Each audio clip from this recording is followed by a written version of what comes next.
afternoon, everyone. A few things at the top, and then I'd be happy to take your questions.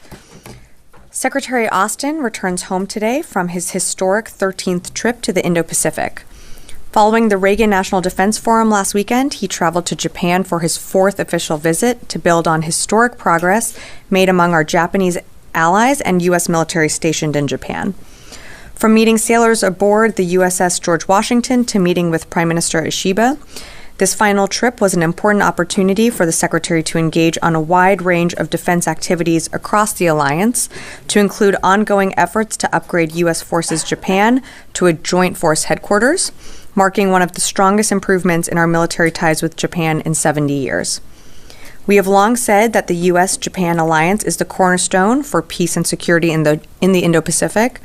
And on his final trip to the region, Secretary Austin saw firsthand that the military alliance between the United States and Japan is stronger than ever. Shifting to the Middle East, the department continues to monitor the evolving situation in Syria and will work with our interagency partners and with regional stakeholders, including Jordan, Lebanon, Iraq, Turkey, and Israel. It's in our national security interest that Syria emerges from this dynamic period as a stable, secure, and sovereign state, and that the Syrian people have a say in determining what their future looks like. And it is also in our national security interest that ISIS can't exploit the ongoing situation on the ground, which is why the department has no force posture changes to announce in the region, and we maintain our current force posture presence in Syria to defeat and counter ISIS militants and protect our forces against any threats. Earlier today, Secretary Austin spoke with Israeli Minister of Defense Katz. The Secretary reiterated that the United States is closely consulting with our international partners to support the implementation of the ceasefire with Lebanon. He also told Minister Katz that the United States is continuing to monitor events in Syria, supports a peaceful and inclusive political transition, and will continue the mission to prevent ISIS from reestablishing a safe haven on Syrian territory. Secretary Austin emphasized the importance of close consultation between the United States and Israel as events develop in Syria, and we should have a readout coming soon. Lastly, earlier this week, the Missile Defense Agency, in cooperation with INDOPACOM and other DoD partners, successfully conducted a live intercept of a ballistic missile target, marking the first ballistic missile defense test executed from Guam. During the test, the Aegis Guam system intercepted an air-launched medium-range ballistic missile target off the coast of Guam. The event marked a pivotal step taken in the defense of Guam and provides critical support to the overall concept for the future Guam defense system. A release with additional details on the event is available on the Missile Defense Agency website. And with that, I'd be happy to take your questions. Tara. Hi, thanks, Sabrina. I want to ask first about Ukraine. There were some senior U.S. officials earlier today who warned that Russia is close to firing another Oreshnik intermediate-range ballistic missile. Can you confirm this, and also why do you think the U.S. is kind of putting this out there now ahead of a potential launch? So Putin has said publicly that Russia intends to launch another experimental Oreshnik missile, as you mentioned. It's possible that Russia could do it in the coming days. I don't have an exact date for you. I think it's important to note that should Russia choose to launch this type of missile, it's not going to be a game changer on the battlefield. It's just yet another attempt to inflict harm and casualties in Ukraine. We've seen this before. They're trying to use every weapon that they have in their arsenal to intimidate Ukraine.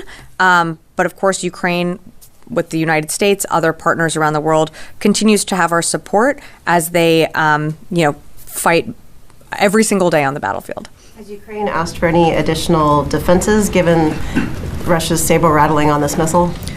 Ukraine's priority defenses one of them remains air defenses, and that's something that we continue to flow to Ukraine, whether it be through USAI packages, like you saw the Secretary announce at the Reagan Defense Forum, nearly $1 billion in security assistance, and then, of course, through presidential drawdown packages. So air defense is one of those priority requests, and we're continuing to honor that in our commitments. And then on Syria, just one quick one. Are U.S. forces still doing partnered operations with SDF? And how has all of the different changing dynamics in the north affected those operations? So there's been no change to our partnership with the SDF when it comes to ensuring the defeat of ISIS. I don't have recent partnered raids to speak to, but you did see over the weekend Central Command take strikes against ISIS camps and leaders in the Badia Desert. But there's been no change to our work or partnership with SDF forces. We continue to work with them. General Kurilla, our Central Command commander, was actually in the region engaging with his counterparts. So that work remains ongoing. Jen. Sabrina, can you tell me what the Pentagon is doing to address this issue of drone sightings over New Jersey? It's near sensitive installations. The FBI is involved. What is the Pentagon doing? Sure. So at this time, aware of those drone sightings that have been reported, at this time we have no evidence that these activities are coming from a foreign entity or the work of an adversary. We're going to continue to monitor what is happening, but at no point were our installations threatened when this activity was occurring. Can you rule out that these are American drones or U.S. military drones? These are not U.S. military drones. Again, this is being investigated by local law enforcement. What our initial assessment here is that these are not drones or activities coming from a foreign entity or adversary. Representative Jeff Van Drew, who is a Republican from New Jersey, was just on the air saying that Iran launched a mothership probably about a month ago that contains these drones, and that mothership is off the coast of the east coast of the United States. Is there any truth to that? There is not any truth to that. There is no Iranian ship off the coast of the United States, and there's no so-called mothership launching drones towards the United States. Phil. Just a few questions really quick on Syria. Did General Kurilla speak to Secretary Austin before or after his trip to Syria? Can you give us any details about what he accomplished, if anything, on that trip? And then also on Syria, Reuters is reporting that the Syrian rebel leader al-Golani has said he's going to work with international organizations to secure chemical weapons sites in Syria. I'm wondering whether the U.S. Has reached out to him and whether there's going to be any contribution of U.S. intelligence to ensure that they have those sites secured. So as you mentioned, General Kurilla is in the region. I believe Central Command did put out a readout of what he's doing. He was in Syria and Iraq and is continuing travel throughout the region, I think, through the week. I will say that, like any combatant commander, they're regularly in touch with the Secretary and with OSD, so we remain in close contact as he continues his travels in the region. In terms of your question on chemical weapons, it's something that we are certainly focused and concerned about, and the potential use of chemical agents falling into the wrong hands in Syria. That work is really being done through other partners, we here at the department are trying to make sure that those do not fall into the hands of bad actors, but the work on the ground is being done through other partners, not through the United States. Just to follow up then, so has the Secretary spoken with General Kurilla since the fall of Damascus? And does this rebel leader's assurances on chemical weapons give you any comfort, or are you having this group say they're going to secure them, not? Is it a problem for the United States given its position on this group? Yeah, of course. The Secretary has been in regular touch with General Kurilla post-fall of the Assad regime. In terms of what this leader is saying on the ground about chemical weapons, I mean, these are good things. We welcome this type of rhetoric, but actions have to meet words as well. So we're going to continue to work with the groups that we have relationships with. Again, our focus is that these chemical weapons do not fall into the wrong hands. Eunice, yeah. Thank you very much, Sabrina. Can you confirm that the SDF shot down a US MQ-9 Reaper on Monday? I do know that an MQ-9 did go down in the region, but I believe it's being investigated, so I can't confirm the cause of why it went down. Who could it be? Again, we're looking into that. When we have more information, we'd be happy to provide that. Separately, or more like on the same subject, sure. But do you know, to your knowledge, that the United States provide SDF with anti-aircraft capabilities? I'm not going to speak specifically to all the capabilities that we provide the SDF. We work with them when it comes to the defeat ISIS mission. That's something that's ongoing, and as I mentioned to Tara, it's our mission of why we are in Syria. But I'm just not going to get into more specifics on that. Just one last question, if possible. So you've been through different channels, not just the Pentagon, but also different institutions. You've been asking Ankara to halt opening any new fronts and halting any new offensive against the SDF. Do you feel that those calls have been successful so far? And Secretary Blinken is also headed to Ankara. I know that's not your institution, but how hopeful are you that those talks are going to be fruitful or be successful in stopping any kind of new offensives against the SDF? Look, we have a great relationship with our Turkish counterpart, or counterparts, I should say, throughout the administration. As you mentioned, we have the Secretary of State going to the region, I think this week, or if not today. Secretary Austin engaged his Turkish counterpart earlier this week. So the conversations are ongoing, understanding that the dynamics on the ground in Syria are dynamic. And, Turkey certainly faces threats from within Syria, and they have the right to also protect themselves. But that's why we're continuing to have these conversations, not just with Turkey, but with other stakeholders in the region when it comes to Syria. Natasha. Thanks, Sabrina. So going off of that, the fighting between the Kurds and the Turkish-backed groups obviously has raised some concerns about the security of the ISIS facilities and camps, the facilities holding ISIS members and their families in northern Syria. So how confident are you all that those facilities are secure? Have any of them been overrun at this point? Well, the facilities that you're referring to are, they're pretty far apart from where these rebel groups are asserting their power, like in Damascus and the northwestern side. We're in the northeastern part of Syria where those camps are. So those, I'm not talking about the rebels. The prisons remain secure and under SDF control. I'm not tracking anything that's been overrun. All of the prisons remain under SDF control. Yeah. As far as I'm aware, are you about to tell me that I'm incorrect here? No, when it comes to the Defeat ISIS mission, that is enduring. That's something that we're continuing to work with SDF. Those prisons remain in control. Constantine. Thanks, Sabrina. So going back to the drone that was shot down.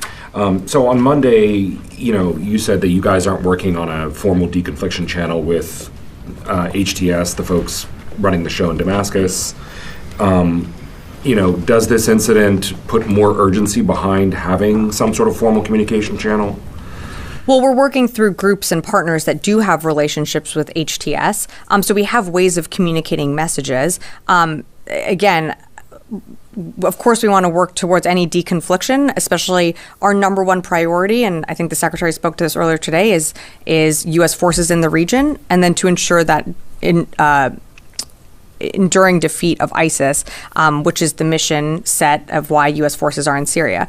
But again, we have ways of communicating with HTS through different back channels, just not going to go beyond that.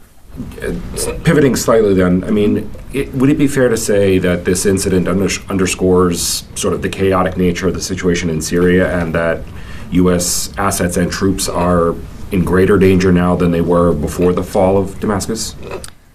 No, I wouldn't say that. I think it's an ever-changing, ongoing, dynamic situation that's happening in Syria. You just had a regime change and completely toppled. Of course, that presents, as we've said, great opportunity and also great risk. But when it comes to U.S. force posture in the region, there's been no change to our force posture. Our forces, General Kurilla was just in the region.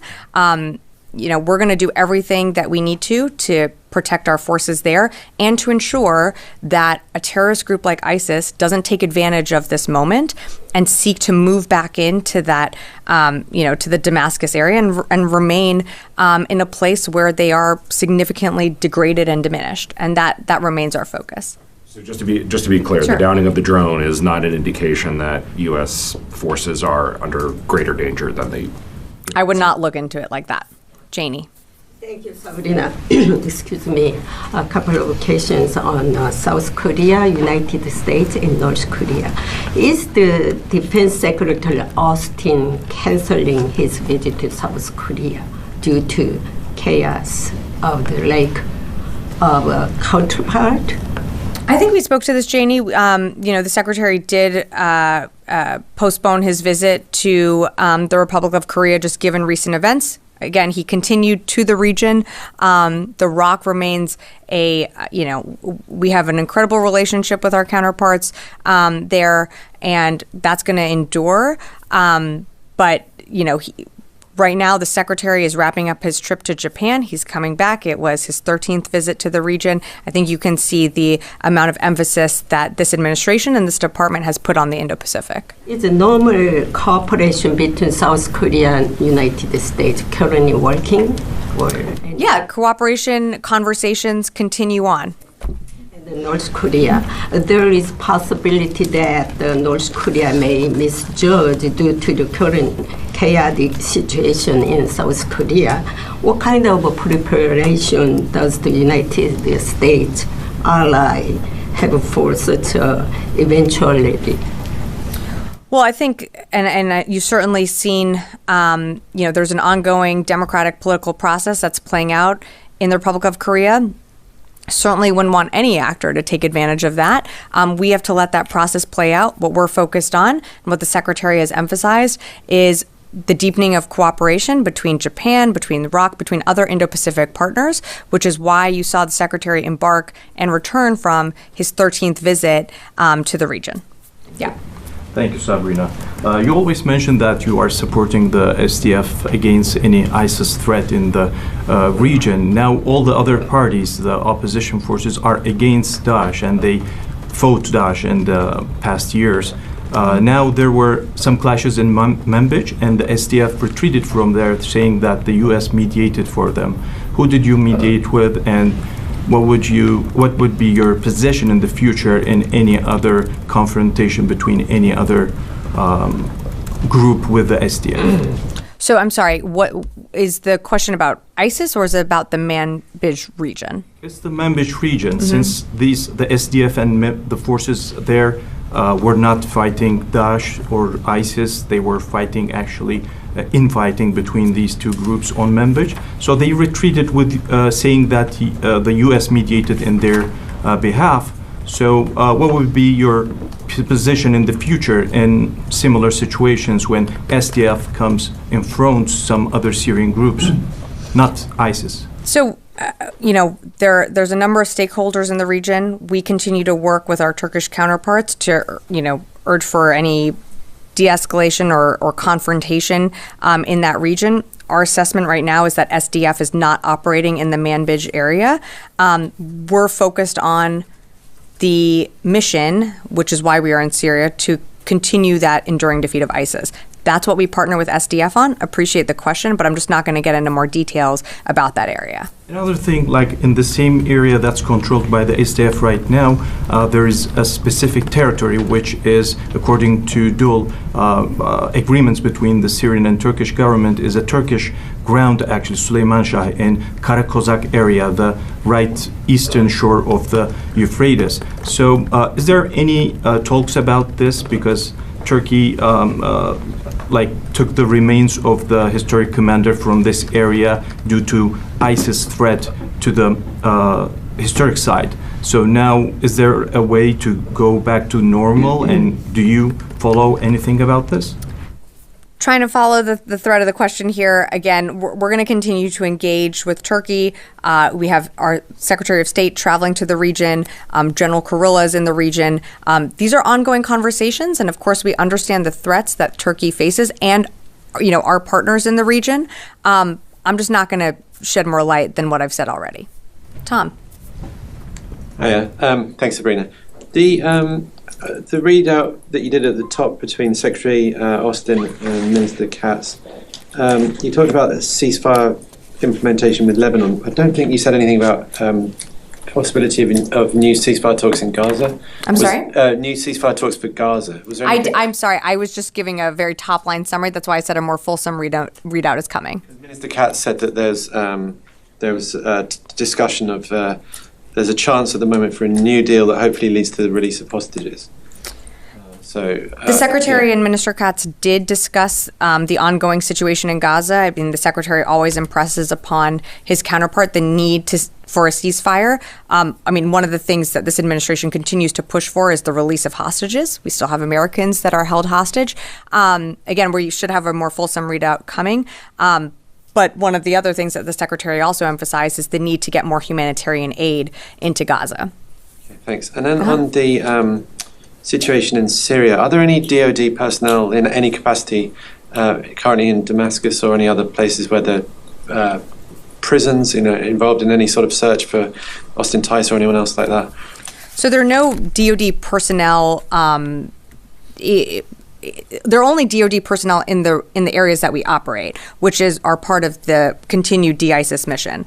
In terms of Austin Tice, I don't have a U.S. role or military assistance to speak to today. Of course, the ongoing developments in Syria could present an opportunity for us to get more information. What we want to see is him returned home, reunited with his family.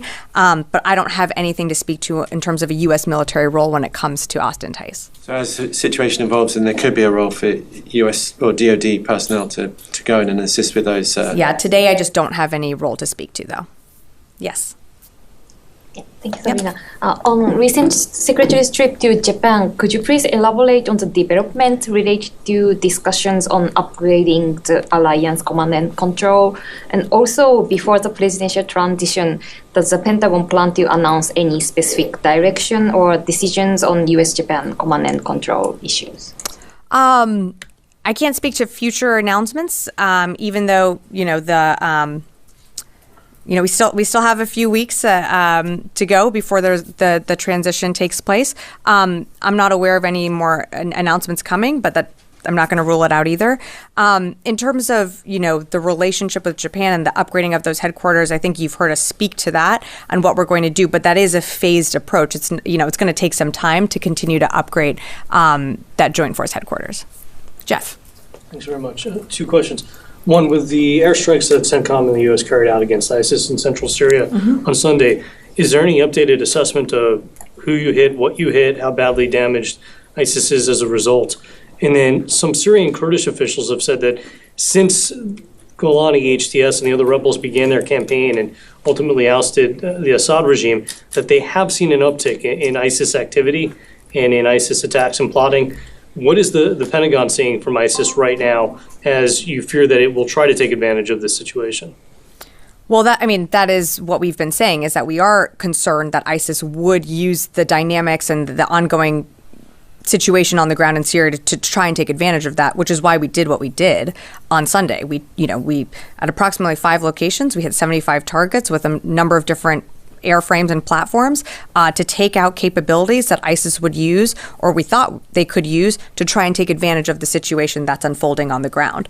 In terms of ISIS plots and planning, ISIS still remains a threat. I don't have anything to speak to in terms of an uptick of attacks, but you saw us take pretty significant action over the weekend, and we've been doing that, pre the fall of the Assad regime, and we're going to continue to do that as Syria goes through this transition political process. Is the assessment then that those airstrikes have in fact deterred ISIS, at least since Sunday, of carrying out more attacks?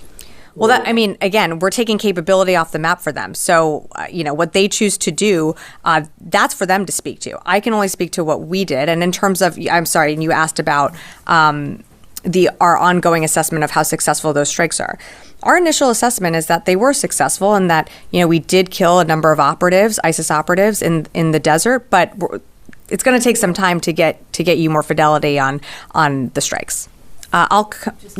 Sure. Follow up on that. Mm-hmm. What is the U.S. military doing to protect the SDF from Turkey and Turkish airstrikes?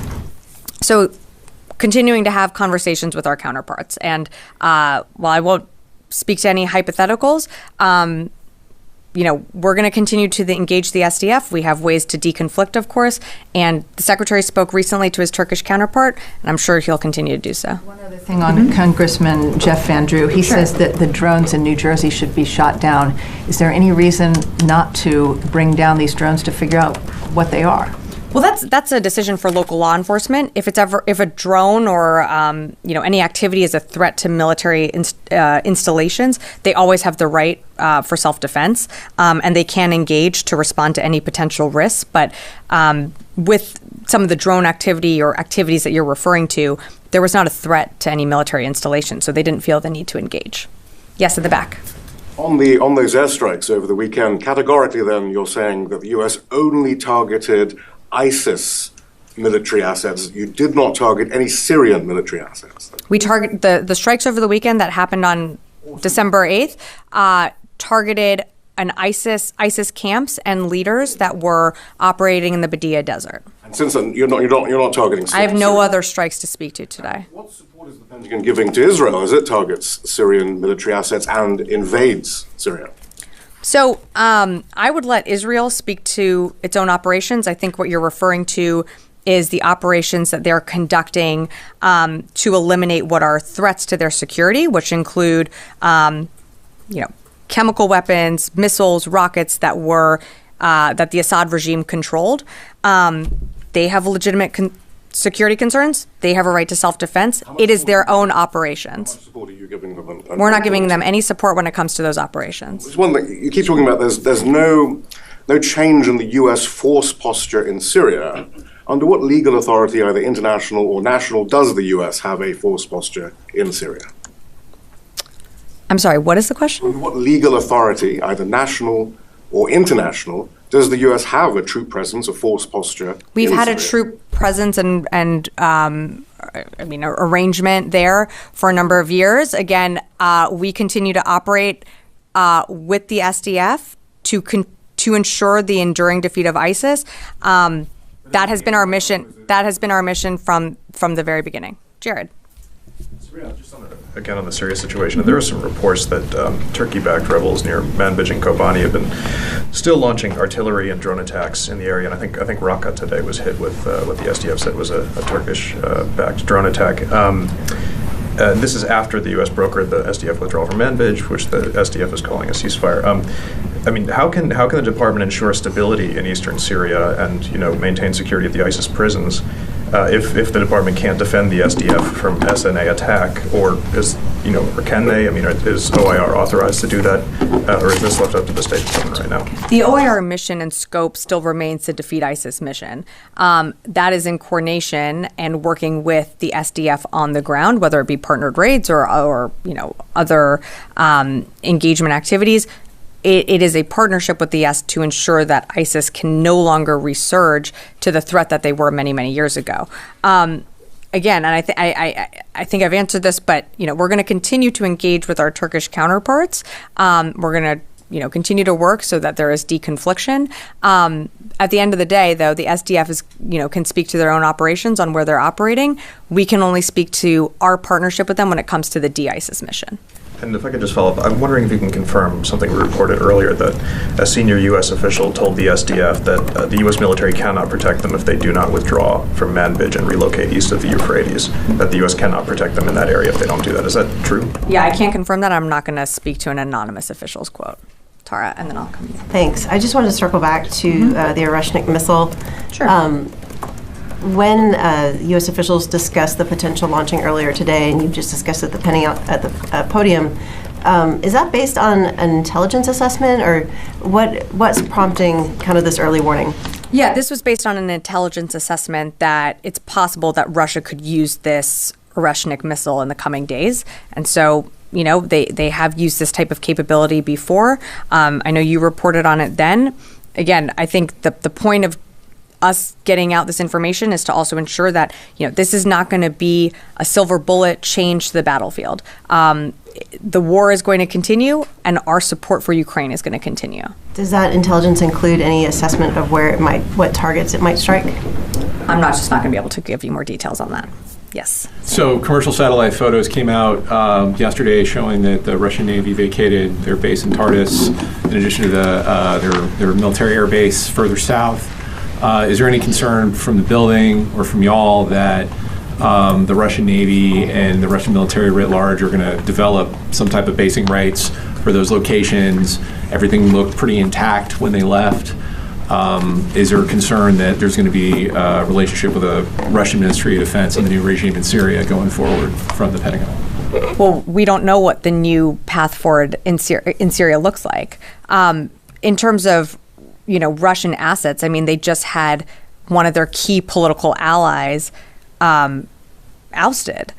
So their presence, their political prowess within the Middle East region is significantly reduced now that Assad is gone. We're seeing Russia consolidate assets, and to your point, some naval vessels leaving that area. Again, it remains to be seen what the path forward is in Syria. that is up for the Syrian people to decide. So I can't speak for what future relationships could look like, only to say that, with the fall of Assad, and Russia being continued to be pulled into this, continuing their fight in Ukraine, I mean, they are clearly at a loss, and they are clearly expending more material, more capability, more people on the battlefield, and losing their, stronghold, which you just saw happen with the Assad regime falling. But those facilities weren't sabotaged. Those airfields can be used. Those ports can be used.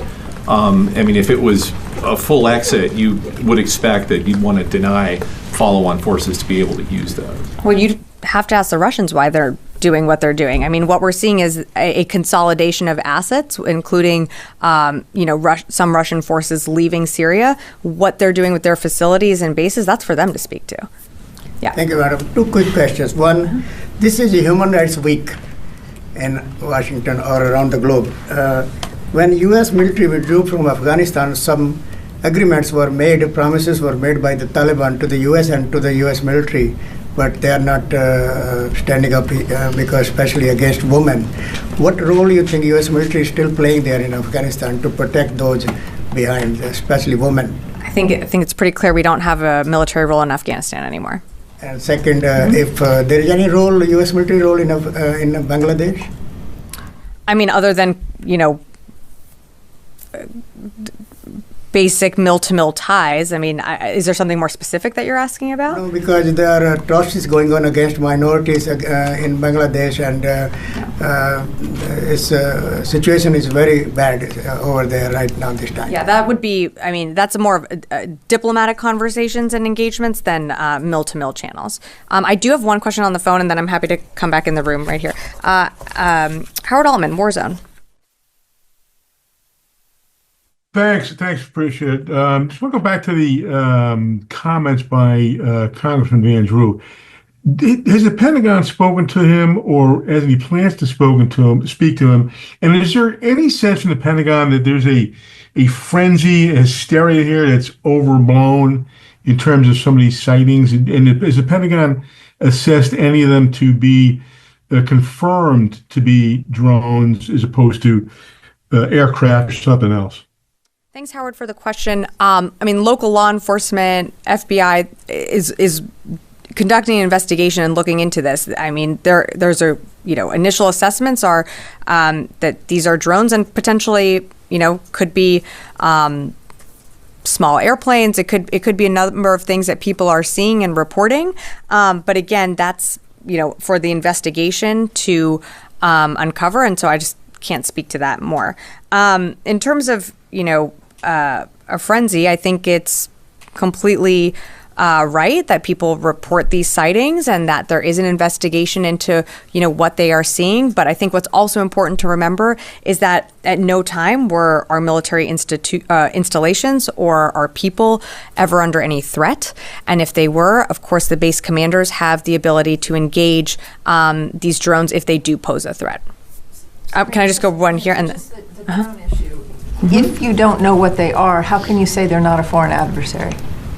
Our initial assessment is that this is not the work of a foreign adversary or a foreign entity. That is our initial assessment. Yes, one more.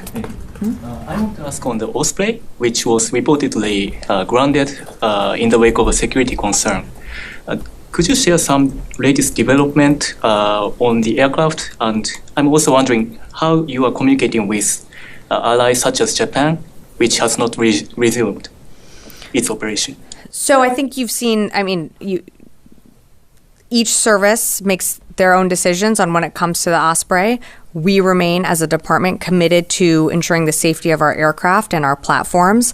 And we continue to underscore that value at every single level.